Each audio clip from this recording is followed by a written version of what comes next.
Welcome today, 2 Kings chapters 13 and 14. And in these chapters, we see a few kings in Israel and a few kings of Judah.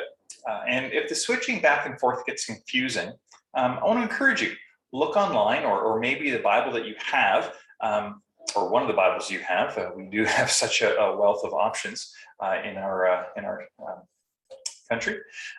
You might have a chart that shows kind of the reigns of each nation's rulers, and maybe the visual will help kind of with the overlapping between the northern kingdom of Israel and the southern kingdom of Judah. Remember, both kingdoms were covenant people of God.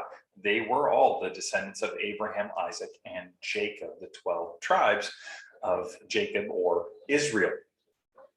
In this chapter, we also see some final moments with the prophet Elisha.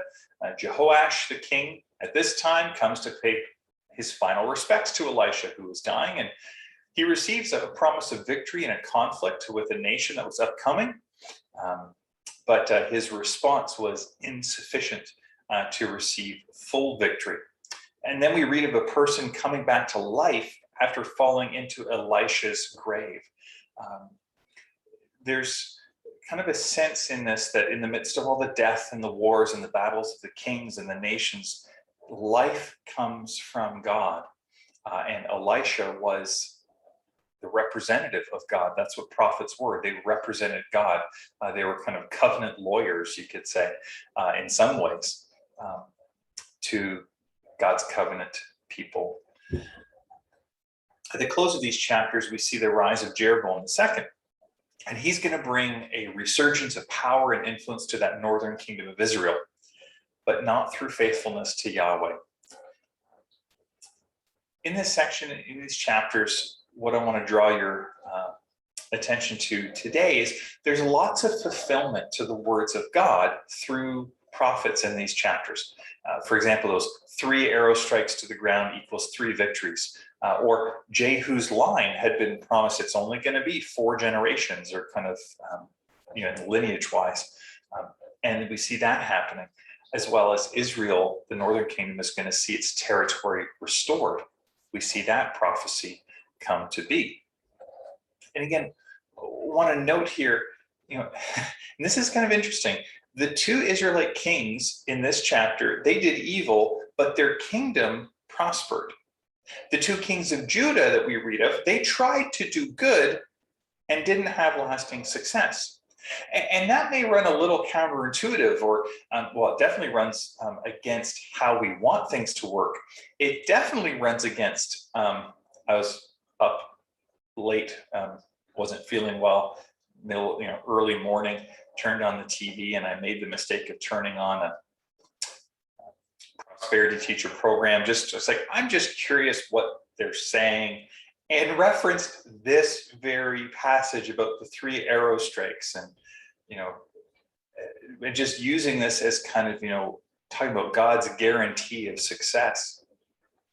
But I'm not sure he's reading the full context of the passage. See, God works long term.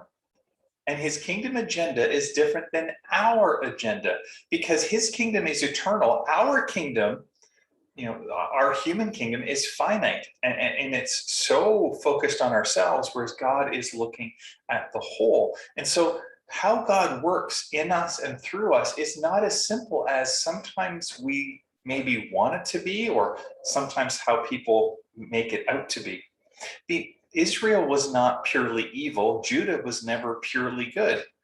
They were both on a trajectory. Israel consistently away from Yahweh, with a few kind of bumps along the way back towards Yahweh, or at least a little less other gods.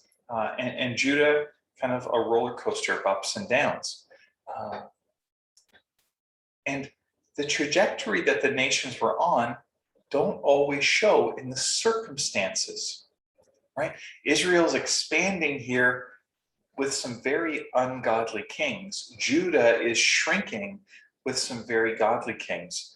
But if we know what to look for, where's their faithfulness? Where are those that are trusting God for his promises at his time? We can trust God's promises. We can trust God's purposes. even if we don't see it today in our particulars. Or just because things are going well doesn't mean that we can be complacent and think, oh, God must obviously be blessing me. It's not about our circumstances. It's about following Jesus, surrendering to him daily, and allowing God to bless the faithfulness we seek to bring to him. May the Lord bless you and keep you today. May the Lord make his face to shine upon you. May the Lord be gracious to you. And today would you know his peace. God bless.